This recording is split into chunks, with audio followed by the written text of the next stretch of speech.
বোঝো আরেকবার কুটানা মেধা মেধা মেধা কুটানা মেধা মেধা মেধা চেয়েছিলাম অধিকার হয়ে গেলাম রাজাকার আমি কে রাজাকার রাজাকার আমরা এখানে আসছি শান্তিপূর্ণভাবে আমাদের কর্মসূচি সফল করার জন্য। যারা আমাদের ভাইদেরকে শহীদ করেছে তাদের বিচারের জন্য, যারা আমাদের ভাইদের রক্ত ঝরিয়েছে তাদের বিচারের জন্য। আমরা আজকে সাউথ ক্যাম্পাসে অবস্থান করছি। আমরা আমাদের বোনদের হলে গিয়েছি তাদেরকে আশ্বস্ত করতে যে আমরা ভাইয়েরা আছি আমাদের বোনদের নিরাপত্তা নিশ্চিত করার জন্য।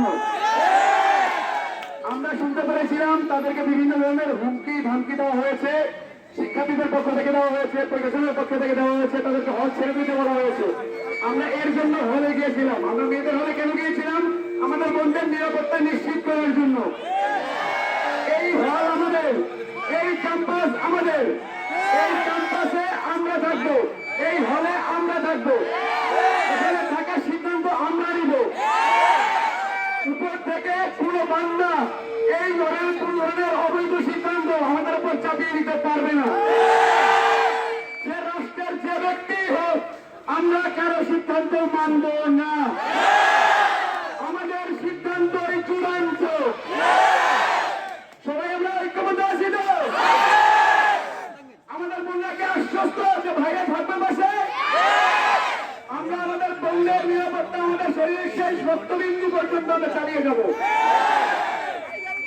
আমরা যেরকম আমাদের বোনদেরকে আশ্বস্ত করেছি, আমরা জানি আমাদের ক্রিশ্চিয়ান ভাইরা হলগুলোতে অবস্থান করছে, তাদের নিরাপত্তা কি নিশ্চিত করা আমাদের দায়িত্ব না? দায়িত্ব কিনা? তাদেরকে আশ্বস্ত করতে হবে না সকল আমরা কি জানি হলে ছাত্র আছে, হলে অস্ত্র আছে, আমরা কি জানি? এগুলো কি দূর করতে হবে না?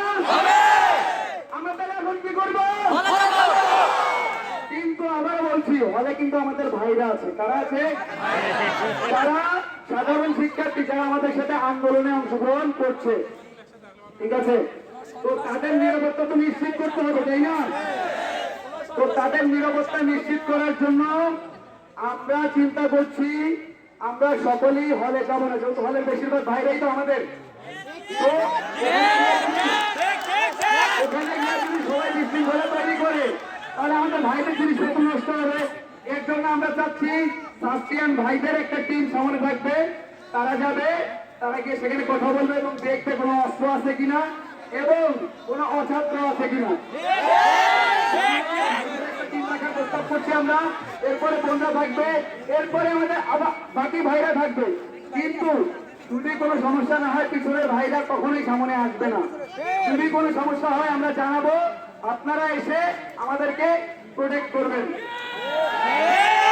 আপনারা পিছনে থাকবেন আমাদের নিরাপত্তা দেওয়ার জন্য। কেউ যদি সামনে যারা আমরা দেখতে যাচ্ছি তাদের উপর হামলা চালায়, সেক্ষেত্রে আপনারা এসে দুর্বার আন্দোলন করে তুলবেন, তাদের বিরুদ্ধে তুলবেন। সেই তুতুগুলের দুর্গ আবার আমাদের গড়ে তুলতে হবে তখন।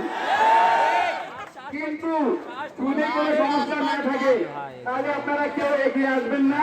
আমাদের বোনরা মাঝখানে আপনাদের প্রতিরোধ, আপনাদেরকে আটকা রাখার জন্য আমার বোনেরা মাঝখানে থাকবে। আপনারা কোনোভাবে বোনদেরকে ডিঙ্গিয়ে সামনে আসবেন না। আমরা ক্রিশ্চিয়ানদের একটা টিম হলের দিকে যাব, গিয়ে দেখবো সেখানে কোন ছাত্র আছে, সে সকল ছাত্রকে আমরা বের করার ব্যবস্থা করবো। পাশাপাশি কোনো অস্ত্র আছে কিনা আমরা রুমগুলো তল্লাশি করবো।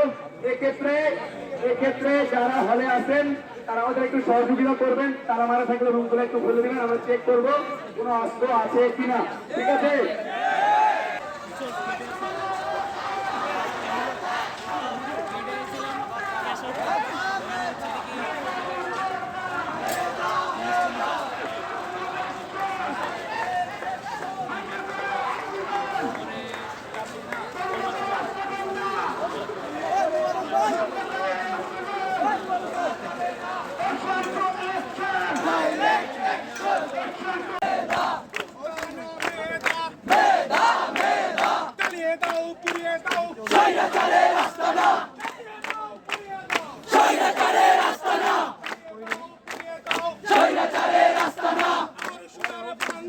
বৈষম্যে ঠাঁই নাই। আমার সোনার বাংলায় বৈষম্যের ঠাঁই নাই, বৈষম্যের ঠাঁই